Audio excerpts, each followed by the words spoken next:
오늘 우리에게 주신 하나님의 말씀 함께 보겠습니다.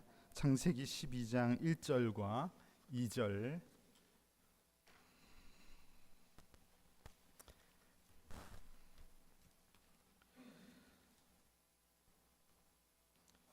창세기 12장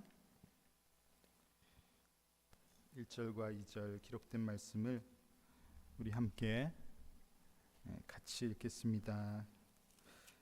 시작. 여호와께서 아브라함에게 이르시되 너는 너의 고향과 친척과 아버지의 집을 떠나 내가 내게 보여줄 땅으로 가라.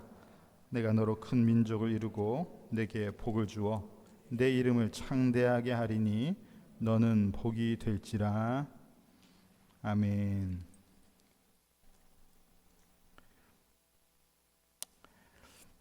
어제 고생이 많으셨습니다. 피곤하시죠?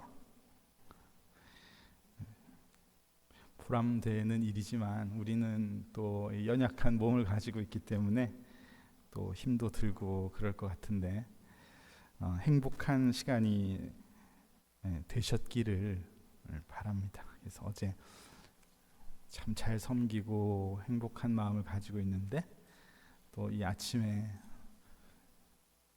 설교를 길게 하는 것은 자살골을 넣는 것과 같다, 그렇게 생각이 돼서 엄청 이렇게 좀 쌈박한 목사처럼 설교를 딱 짧게 끝내려고 노력을 했으나 잘 되지 않네요. 저는 하나님께서 피곤한 가운데 계신 우리의 상황을 또 아시고 필요한 은혜를 내려주시면 참 좋겠다 생각합니다. 우리 어제 한 게 이제 선교사님들을 돕기 위한 폴 페스티벌이라고 이름 짓고 매년 행사를 하고 있는데 그 목적은 명확합니다. 그래서 선교사님을 좀 잘 후원하는 일에 교회가 쓸 펀드를 좀 마련하는 것이죠. 여러분, 선교에 대해서 들어보셨습니까? 선교가 무엇인지는 아시죠? 선교는 복음을 전하는 것입니다.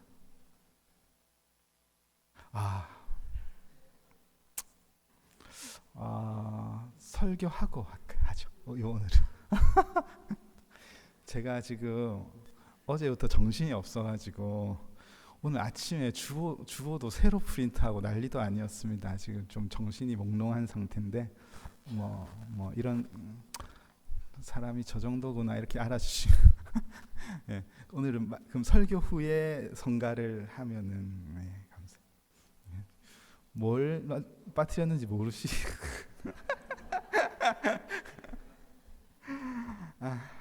네. 그 선교는 복음을 전하는 것입니다. 네, 다 아시는 바와 같이 복음을 전하는 것이고 특별히 우리 예수님께서 승천하시면서 마태복음 28장에 기록된 대로 너희는 가서 모든 민족을 제자 삼아라. 그리고 아버지와 아들과 성령의 이름으로 세례를 베풀어라. 그렇게 말씀하신 명령을 지켜 순종하는 모습입니다. 이 말씀에 보면 너희는 가서 모든 민족을 제자 삼아야 한다. 여기서 가는 의미보다 모든 민족이 아주 중요한 표현이라고 생각합니다. 그래서 나와 다른 타 민족, 타 문화권으로 예수 그리스도의 복음을 전달하는 것, 이것이 중요한 것이죠. 그래서 선교가 굳이 해외로 가지 않더라도 나와 다른 민족을 대상으로 복음을 전한다면은 그것은 참 귀한 선교의 사역이라고 볼 수 있겠습니다. 마태복음 24장 14절에서 예수님께서 마지막 때에 관해서 말씀하실 때 이렇게 말씀하셨습니다. 이 천국 복음이 모든 민족에게 증언되기 위하여 온 세상에 전파되리니 그제야 끝이 오리라. 여기서도 마지막 때에 언급하실 때에 복음이 전해져야지 된다는 것, 그리고 그것도 모든 민족에게 전파되어야지 된다. 이게 중요한 부분입니다. 그러니까 세상의 마지막 예수 그리스도께서 다시 재림하시는 때는 모든 민족이 복음을 듣게 되는 때, 이 때라는 것을 확신하는 이들이 그렇다면은 모든 민족에게 빨리 복음이 전파되어야지 되니 우리가 가겠습니다. 그렇게 헌신하고 섬기는 이들, 그 일이 선교이고 그 일을 하는 이들이 선교사입니다. 선교사들은 저처럼 이렇게 신학하고 목사가 되어서 선교사가 되는 경우도 있고, 요즘에는 그것보다 또 어떤 일정한 직업을 가지고 선교지에 가서 현지에 필요한 것을 공급하며 복음을 전하는 것이 더 효율적이다, 그렇게 보기 때문에 그렇게 사역하시는 선교사님들도 많고요. 모두가 다 마음의 중심은 예수 그리스도의 복음이 모든 민족에게 전파되어야지 된다는 것을 알기 때문에 실천하는 이들입니다. 세계 인구가 한 80억 정도 되는 것 같고, 그 중에 어떤 우리만의 언어와 문화를 가지고 있는 그 종족 수로 따지면 한 17,000개의 종족이 존재한다고 하는데, 그 중에서 미전도 종족, 그러니까 여기서 미전도 종족은 복음화율이 2% 이하, 복음이 들어갔지만 복음화율이 아주 저조한 그런 종족을 한 7,400개 종족 정도 된다.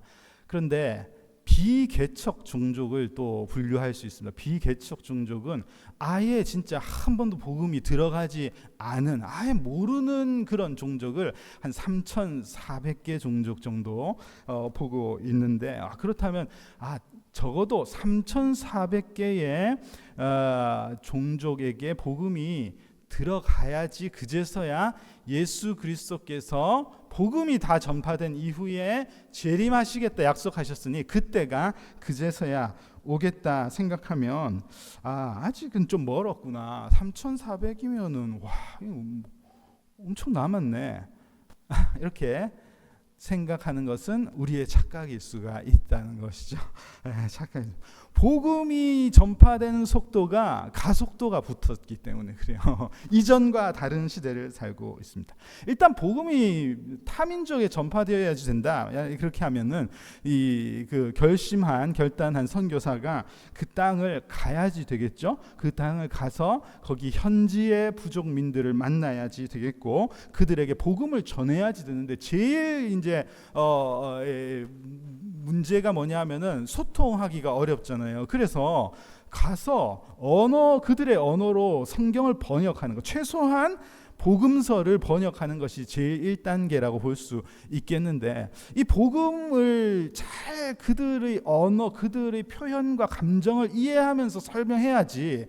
그렇게 설명해도 우리 언어로 하면은 이게 이해가 안 된다 이러는데, 타 문화의 언어를 잘 이해해서 그들이 받아들일 수 있게끔 번역을 하는 게 이게 보통 일이 아닌 거죠. 그래서 이 성경 번역을 한 권 하기 위해서 그 나라에 들어가서 그 민족하고 평생을 같이 살면서 이 사람들이 뭘 사랑이라고 표현하나, 뭘 은혜라고 표현하나, 이걸 고민하는 거예요. 그래서 평생 고생하고 겨우 복음서를 한 반 정도 번역하고는 다음 선교사 가정에게 다음을 맡깁니다. 이러고 이제 은퇴하는 거죠. 그러면 그 다음 선교사가 가서 또 그거를 이어받아서 하는 거예요. 그러니까 한 종족이 복음이 들어가는데 무지 시간이 오래 걸렸었습니다. 그런데 지금은 시대가 완전히 바뀌어가지고 어느 부족에, 어느 나라에, 어느 부족, 어느 언어를 쓰는 곳이 있다 그래도 그게 파악이 잘 되고, 거기 찾아가는 것도 훨씬 쉬워졌고, 언어를 바꾸고 이러는 것에 있어서도 굉장한 기술력이 동원되기 때문에 이게 이제 이전처럼 오래 걸리지 않는 것이죠. 그래서 지난 한 수백 년 동안에 복음화 시킨 그런 종족의 수를 지난 한 수십 년간에 훨씬 따라잡을 수 있는 그 정도로 속도가 무지 빨라진 것입니다. 그렇게 보면은 남은 3,400개 종족에게 복음이 전달되고 이후에 세상의 마지막이 온다는 것은 그리 멀지 않은 일이 될 수 있다. 주님 오실 날이 머지 않았다. 그렇게 봐야지 되겠습니다. 우리 교회는 어떻게 선교하고 있습니까? 오늘도 주보 3면을 보면은 한 선교사님, 우리가 돕는 선교사님이 교회에 보낸 짧은 편지를 실어 두었습니다. 오늘은 모로코에서 선교하시는 선교사님의 소식을 전했는데, 우리 교회는 지금 한 5분의 선교사님을 돕고 있습니다. 조금 우리 교회 성도님들도 뭘 하고 있는지 구체적으로 알 필요가 있을 것 같아요. 잘 모르신다고 그러시니까 좀 알면 좋죠. 그래서 우리 교회는 한 선교사님에게 매달 100불의 후원금을 보내고 있습니다. 그래서 한 선교사님이 우리 교회로부터 1년에 1,200불의 도움을 받는 것이죠. 뭐 그렇게 크지는 않지만, 그러나 그것이 잘 전달되어서 또 주의 나라를 세워가는데 도움이 되기를 기대하며 우리가 그렇게 5 선교사님을 돕고 있습니다.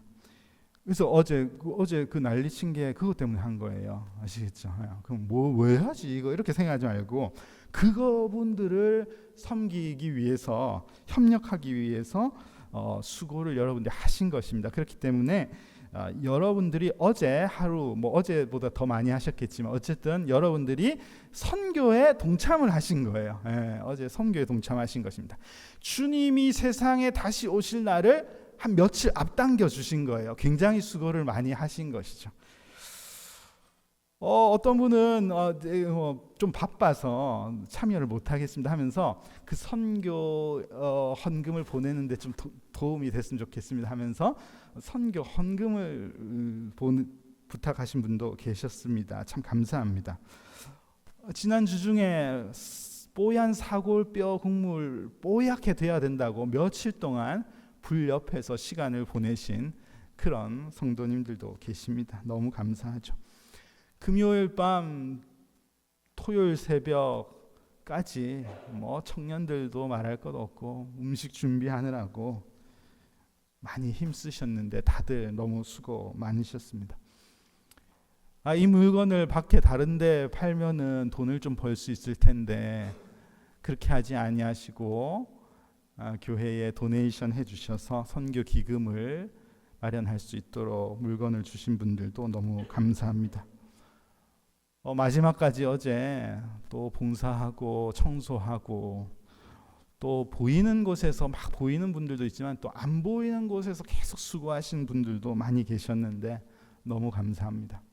또한 이런 행사를 위해서 또 보이지 않게 기도하셨던 우리 성도님들 많이 계신데 너무 감사합니다. 모두 다 복음이 모든 민족에게 전달되는 일에 그렇게 동참하신 것이죠.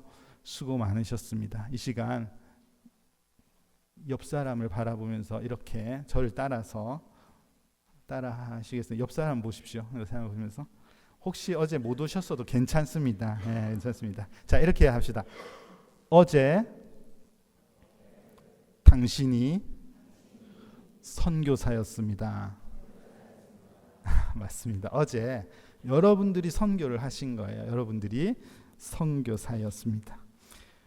여러분, 선교에 누가 선교를 하는가에 대한 질문이 많이 있습니다. 선교를 누가 하는가? 선교사가 선교하는가? 아니면 선교사를 후방에서 계속 지원하는 교회가 선교하는가? 이런 질문을 해볼 수 있는데, 선교를 성경을 가지고 늘 연구하시는 선교학자들의 시선에는 선교는 하나님이 하신다, 그렇게 결론을 짓고 있습니다. 이것이 미시오 데이, 선교하시는 하나님이라는 용어로 표현이 되어 있습니다.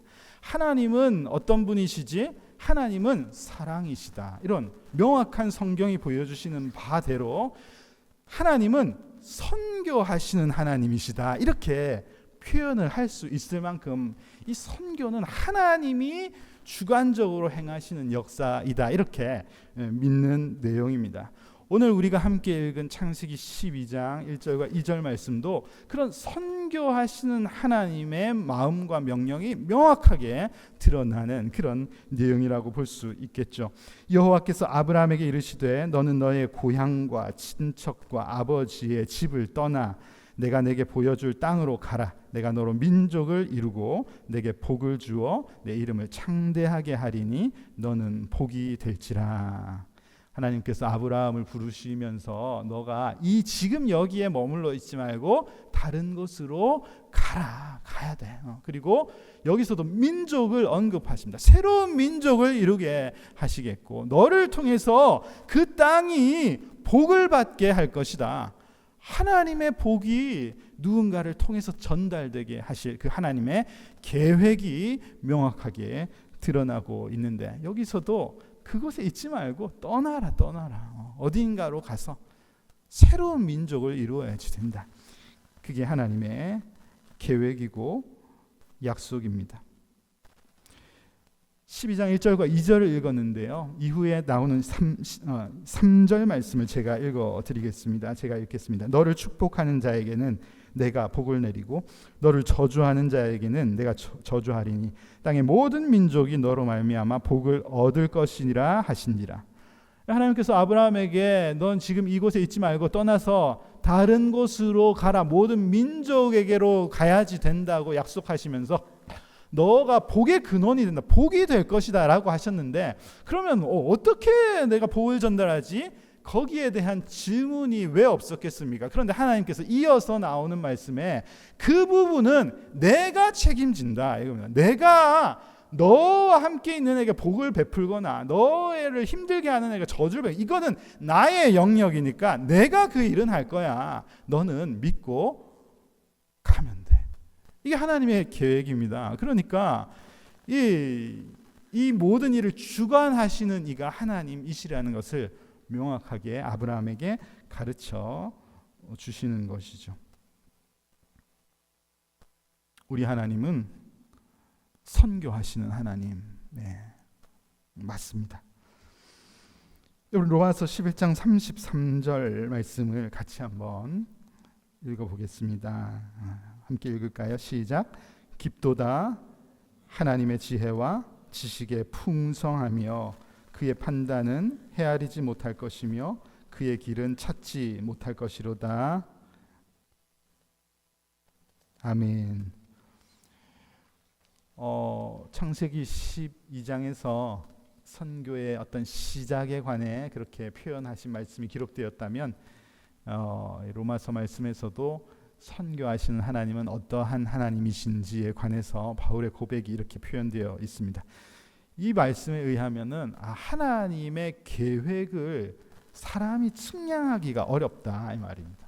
하나님이 어떻게 세상을 구원하시는지에 관해서 우리가 이렇게 판단도 해보고 막 이렇게 하는데 하나님의 그 깊고 풍성하신 지혜와 계획을 도무지 인간이 판단하기가 어렵다. 이게 이제 이 사도 바울의 고백이고 실제로 복음의 역사를 살펴보면은 하나님은 이런 계획을 가지고 계셨던 것인가 하는 부분들이 너무 많이 드러나죠. 실제로 이 로마서 11장에서 깊도다 하나님의 지혜와 지식 풍성하며 이렇게 사도 바울이 고백하는 이유도 구체적으로 이 선교와 관계가 있었습니다. 이 로마서 11장 주변을 보면은 사도 바울이 그 부분에 대해서 변증하는 내용이 나오죠. 도대체 왜 하나님은 유대인으로부터 복음이 시작되게 하셨는가? 그렇다면은 하나님께서 시작하게 하신 유대인들은 왜 예수 그리스도를 거부했는가? 진짜 이해가 안 간다. 도대체 왜 그렇게 하셨는가? 그리고 복음이 왜 이방 땅으로 전달되게 하셨지? 이런 역사를 보면서 사도 바울이 하나님의 지혜와 계획, 이 모든 민족에게 복음이 전달되어야지 된다는 이 관점에서 하나님의 계획이 정말 깊고 풍성하시구나. 우리는 판단하기가 어렵지만 하나님의 모든 계획이 이 배후에 있는 것이구나 하는 것을 고백하는 내용이 여기 나온 것이죠. 그래서 깊도다 하나님의 지혜와 지식의 풍성하며 그렇게 고백하고 있습니다. 성경은 하나님이 하신 일이다. 복음이 전달되는 것 하나님이 책임지시는 일이다. 그렇게 가르쳐 주시는데 그럼에도 불구하고 우리는 이 선교를 자꾸 우리의 생각으로 이해하려고 할 때가 많이 있죠. 그래서 어떻게 전략을 세워야지 되는가, 어떻게 기획을 하고 어떻게 작전을 짜고 침투해야지 되는가, 어떻게 사람을 동원해야지 되는가, 여기에 대한 선교적인 고민이 많이 있습니다. 물론 사람이 생각을 해야죠. 고민도 하고 지혜를 모아야지 됩니다. 그러나 궁극적인 이 하나님 중심의 선교, 하나님이 이 일을 행하고 계신다. 눈에 우리가 잘 보이지 않는 부분까지 하나님은 역사하고 계시고 이 세상의 역사의 수레바퀴를 움직이고 계신 하나님의 이야기를 우리가 신뢰하는 것이 필요하겠습니다. 여러분들은 선교에 대한 그 경험이 혹시 좀 있으신가요? 뭐 단기 선교, 이런 거, 장기 선교까지는 아니더라도 단기 선교의 경험들이 좀 있으신 분들도 계실 것입니다. 저는 그렇게 많지는 않은데 한번 생각해 보니까 제가 단기 선교를 한 7개 나라를 갔더라고요. 세 보니까. 그래서 온 세상에 한 200개 국가가 되나요? 하나님 앞에 섰을 때 너는 200개 중에 한 7개 겨우 갔다 왔나? 이러면은 참 약간 민망하고 죄송하겠다는 생각이 많이 듭니다. 그래서 제가 지금 이 영주권 때문에 어디 나가지를 못하고 있는데 요게 해결되면 당장 빨리 요 밑에 좀 내려갔다 와야 되겠다. 갈 데가 엄청 많잖아요, 남미에. 그러니까 빨리 가서 여기저기 복음도 전하고 그래야지 주님 오실 날이 엄청 빨리 당겨지고 있는데 큰일 나겠다 싶어서 그렇게 생각하고 있는데, 여러분들은 어느 정도 갔다 오셨습니까? 온 세상 세계 여행은 많이 가셨죠?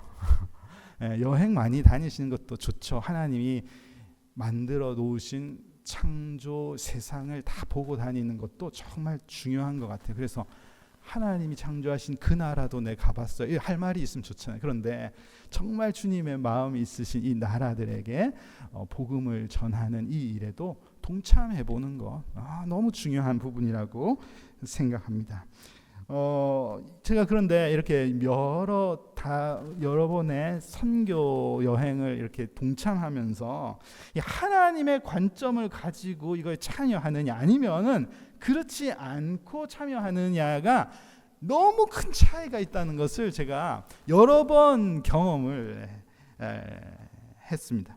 선교의 주체가 하나님이시다. 그래서 우리가 그 하나님의 관점으로 선교에 동참해야지 되는데 그렇지 않은 경우에 굉장히 문제가 생길 가능성이 많다는 것을 많이 경험을 했어요. 한 가지만 짧게 소개하자면 제가 이전에 태국 단기 선교를 갔다 왔는데 함께 단기 선교를 갔다 오신 분이 갔다 오고 나서 교회 출석을 멈췄습니다.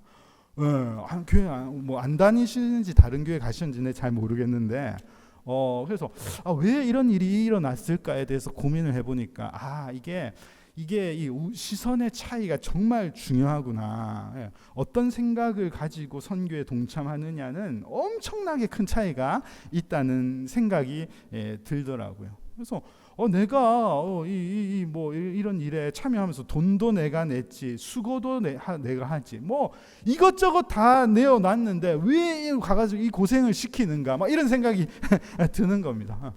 내가 지금 내 거를 이렇게 많이 내어놓고 가는데 이 정도 대접은 해주지 못할 망정 이게 지금 무슨 생 고생인가 이런 생각이 드니까 이게 교회가 하는 일이 다 이 도둑놈들 같아 보여요. 이 도둑놈들 내 돈 갖다가 어디다 다 쓴 거야. 현지의 선교사님들도 다 그렇게 보이는 거예요. 그러니까 안 되는 거죠. 여러분 마가복음 5장에 보면 예수님께서 거라사 지방에 들어가셨을 때 한 아주 유명한 사건이 거기에 나옵니다. 이 말씀을 보면은 아주 강한 귀신에 사로잡힌 사람이 나오는데 예수님께서 거기 들어가셔서 그래서 귀신의 너 이름이 뭐냐 하니까 군대라 그러잖아요. 군대. 그러니까 너무 많은 한 부대가 그 안에 들어가 있는 거예요. 예수님을 향해서 이 부대 귀신이 우리를 책망하지 말고 우리가 저기 보이는 저 돼지 떼에게 들어갈 테니까 제발 우리를 나가라 하지 이 지역에서 나가라 하지 마세요. 그래서 돼지 떼들 안으로 들어가서 돼지 떼들이 2,000마리가 그냥 헷가닥 해가지고 바다에 돌진해서 다 몰사하는 사건. 그래서 너무 잘된 일이죠. 그 이후에 보면은 이 말씀을 보면 사람이 온전하게 되었다. 그러니까 이전에는 막 아무도 통제를 못할 만큼 힘든 사람이었는데 사람이 온전하게 가만히 앉아 있는 거예요. 사람이 치료가 일어난 것이죠. 얼마나죠? 사람이 완전히 살아난 겁니다. 근데 이 말씀을 읽어보면 이제 참 이해가 안 가는 부분이 이제 그 뒤에 나오죠. 이 사람들이 찾아가서 예수님, 와, 우리는 진짜 이 사람 때문에 너무 힘들었는데 주님, 이 사람을 이렇게 고쳐주시다니요. 너무 감사합니다. 라고 할 줄 알았는데 가가지고는 예수님, 제발 우리 동네에선 좀 나가주십시오. 돼지 2,000마리가 뭡니까 지금. 사람이 사는 것은 아무 눈에 보이지 않고 돼지값이 생각나가지고 견딜 수가 없는 거예요. 이분이 오래 있었다가는 큰일 나겠다. 제발 우리 동네에서 나가주십시오. 여러분, 관점이 다른 상태로 보면 이해가 되지 않는 일입니다. 선교, 전도, 선교하시는 하나님의 시선으로 보지 않으면 시간, 낭비, 이해 안 되고 도대체 왜 이런 걸 하나 교회는 피하고 싶고 동참하고 싶지 않죠. 효율적이지 않은 일이라고 봅니다. 내 삶의 유익이 하나도 없는 것이라고 보는 것이죠. 내가 이래 바쁜데 내가 저걸 해야 되나, 그런 생각이 드는 거죠. 어제 많이 고생하셨는데 오늘 이 자리에 계신 여러분들 마음에 그런 마음이 아무도 없으시기를 간절히 소망하고 그러기를 많이 기도하고 있습니다. 예수님께서 고난을 받으시기 전에 값비싼 향유를 예수님 발에 깨뜨린 여인을 보고서도 사람들은 비난했죠. 허비한다 그랬습니다. 허비한다. 왜 저렇게 비싼 걸 허비하는, 저 뭐냐? 근데 예수님께서는 허비가 아니다, 내 장례를 위한 준비다, 그렇게 예수님께서 평가하셨습니다. 칭찬하셨죠. 선교를 하나님의 시선으로 보지 않으면 허비하는 것, 아주 허비할 만한 여유 되는 사람이 하는 것, 그렇게 보이시겠죠. 그러나 하나님의 시선으로 우리가 참여할 때 주님의 오심을 준비하는 너무 중요한 일이라는 것을 우리가 알고 실천해야지 되겠습니다. 고린도전서 2장 4절과 5절 말씀, 이 말씀도 함께 읽을까요? 같이 읽겠습니다. 내 말과 내 전도함이 설득력이 있는 지혜의 말로 하지 아니하고 다만 성령의 나타나심과 능력으로 하여 너희 믿음이 사람의 지혜에 있지 아니하고 다만 하나님의 능력에 있게 하려 하였노라. 아멘. 여기에 보면은 내 말, 내 전도함이 설득력이 없다, 설득력으로는 평가하기가 어렵다, 그렇게 사도 바울도 표현하고 있습니다. 세상의 시선으로 볼 때 무슨 선교 바자에 설득력이 없는 그런 모습이 될 수도 있습니다. 그럼 짐 엘리엇이라는 선교사의 이야기를 들어보신 분들이 있으실 거예요. 이분이 탁월한 미국의 그 선교 역사에 어마어마한 획을 그은 이분이 남미에 선교하러 들어갔을 때 그의 나이가 29세밖에 되지 않았었습니다. 그런데 그 아우카 부족이라는 아주 그야말로 악명 높은 부족, 아무도 가지 않으려고 하는, 접촉하기를 거부하는 그 부족에 복음을 전하겠다고 그의 동료들 5명, 젊은 5명이 미국인 5명의 선교사가 아우카 부족에게 들어갔다가 난도질을 당해서 순교했거든요. 그래서 당시에 막 미국의 매체들이 기사를 쓰면서 다 제목을 What a waste. 도대체 왜 이런 인생을 허비하는가? 왜 젊은 사람이 이렇게 인생을 낭비해 버렸는가? 이렇게 주제를 잡고 글을 막 쓰고 했는데, 하나님의 시선을 가지고 있었던 이들은 그렇게 평가하지 않았습니다. 이 이해가 되지 않는 그야말로 미친 이야기가 거기서 끝나지 않고 이어지게 되는데요. 이 짐 엘리엇과 함께한 그 모든 순교자들의 아내들과 그 아내의 자녀들이 이 아우카 부족에게 다시 들어가는 진짜 정신 나간 일이 일어나죠.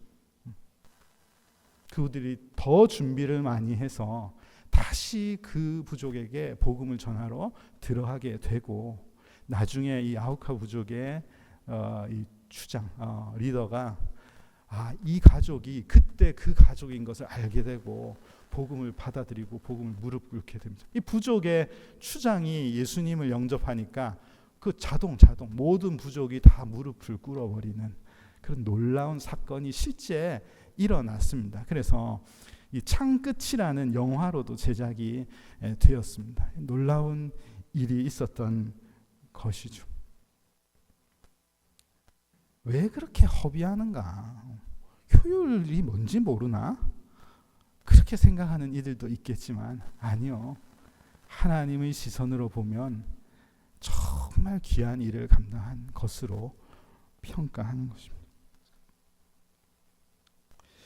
저는 신대원을 다니면서 그 선교 메이저를 전공을 했어요. 그 막 열정이 엄청 남달랐습니다. 제가 지금하고 달라요. 그래가지고 그 맨날 점심시간에 다른 사람들 밥 먹으러 가면은 선교 동호회 사람들끼리 모여서 밥이 중요하냐 막 그러면서 막 선교지를 위해서 기도하고 막 그랬었어요. 제가 믿기 어려우시겠지만 제가 그랬던 사람입니다.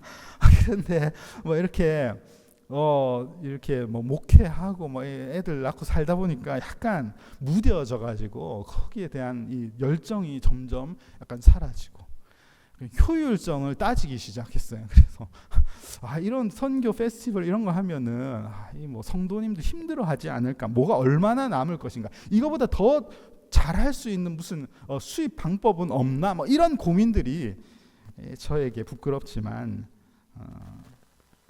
생기더라고요.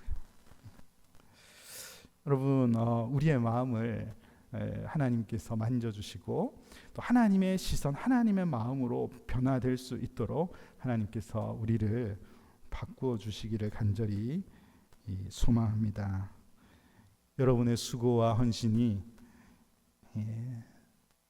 허비하는 것이 아니라 하나님의 나라의 완성을 위해 잘 준비하는 그런 역할이 되는 것임을 우리가 기억하면서 이런 기회가 있을 때 내가 무엇을 하든지 눈에 보이는 효율성과 관계없이 하나님은 이런 우리를 사용하시는구나 하는 것을 우리가 철저히 믿고 잘 실천할 수 있는 우리 교회가 되면 좋겠습니다. 다시 한번 따라할 텐데 이번에는 옆 사람 보지 말고 자기 자신을 이렇게 칭찬하면서 이렇게 하면서 어제 내가 선교사였다. 맞습니다. 어제 여러분들의 헌신, 여러분들이 어제 선교하신 것입니다. 여러분들을 통해서 하나님은 모든 민족이 구원을 얻는 일을 분명히 지금도 보이지 않는 곳에서 행하고 계시다는 것을 여러분 믿으시고 언제든지 하나님 나라를 위한 사역에 우리의 마음을 드릴 수 있는 우리 에덴스 한인 장로교회 모든 성도님 되시기를 간절히 소망합니다.